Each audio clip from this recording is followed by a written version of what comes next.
So this is example 1 in module 8. We have a wire that's free to slide up and down. It's attached to a couple of vertical posts, and it can slide up and down. The wire has mass, so the force of gravity will act on the wire.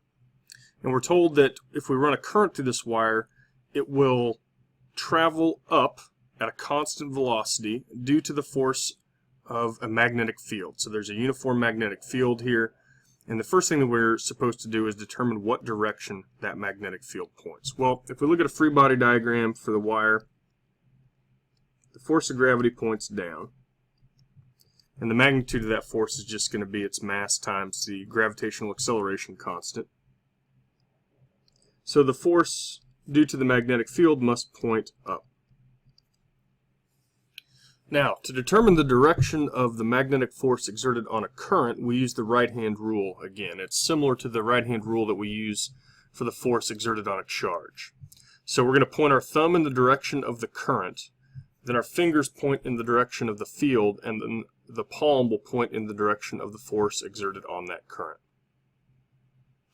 Now in this case we don't know what the direction of the field is, but we do know what the direction of the force is. So we need to point our thumb in the direction of the current, which is to the left here. Then we need to point our fingers in such a way that our palm points up, because we know that the magnetic force has to be up since it's going to counter the gravitational force. So if I point my thumb to the left, I have to point my fingers out of the page in order for my palm to point up. So the magnetic field points out of the page.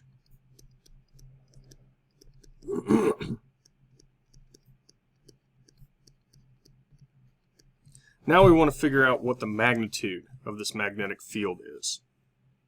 And to determine the magnitude of the magnetic field, we basically have to determine what the magnitude of the force is and then work our way backwards. So if we apply Newton's second law here, recall that Newton's second law says that the sum of all forces is equal to the mass times acceleration. Now this is traveling up at a constant velocity, so that's going to be equal to 0. All right, so we are not accelerating, which means the sum of all forces has to be equal to 0.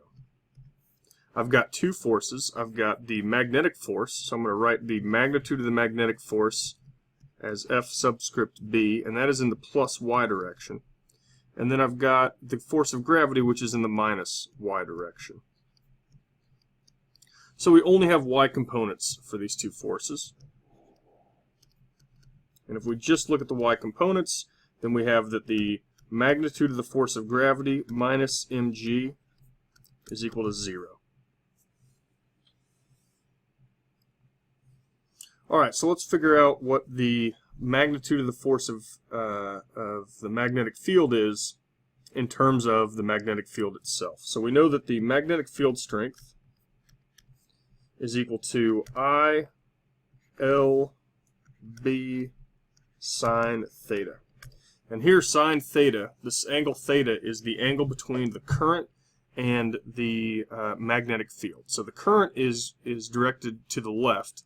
The magnetic field comes straight out of the page. Those are perpendicular to each other. So the angle is going to be 90 degrees, which means that sine of that angle is going to be equal to 1. So the magnetic force, the magnitude of that, is just going to be ILB. So if I plug those in, ILB minus mg, that's equal to 0. The current I'm given in the problem, that's 5 amps. The length of the wire I'm given in the problem, that's 15 centimeters. The mass of the wire I'm also given in the problem, that is 15 grams, which is going to be equal to, excuse me, 15 times 10 to the negative 3 kilograms. And then the acceleration due to gravity is a constant that we know. So that acceleration is going to be 9.81, and that's meters per second squared. So if I do my algebra, I can solve for B. That's the only unknown now.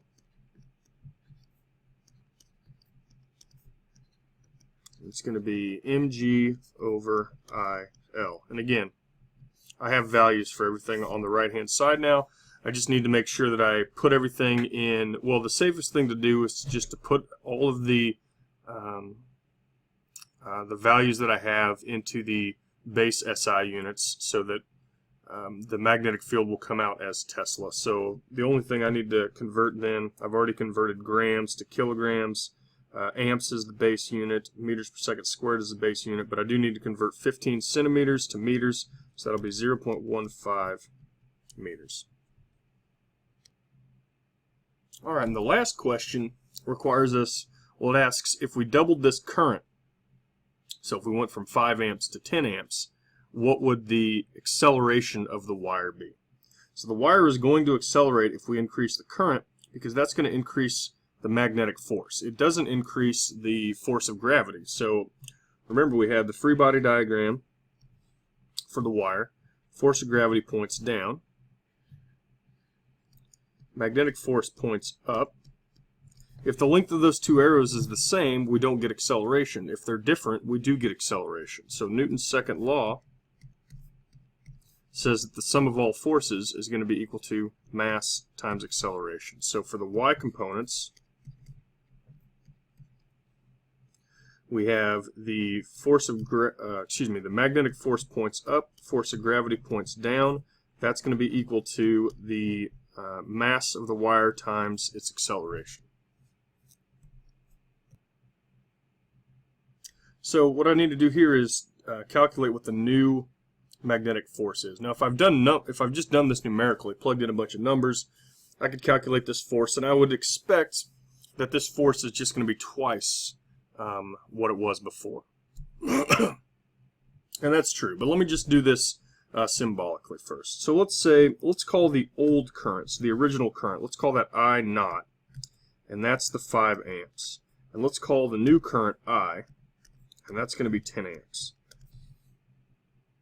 Now the magnetic force is going to be IL times B. And what is B? Well, B we calculated in the previous problem, or the previous question.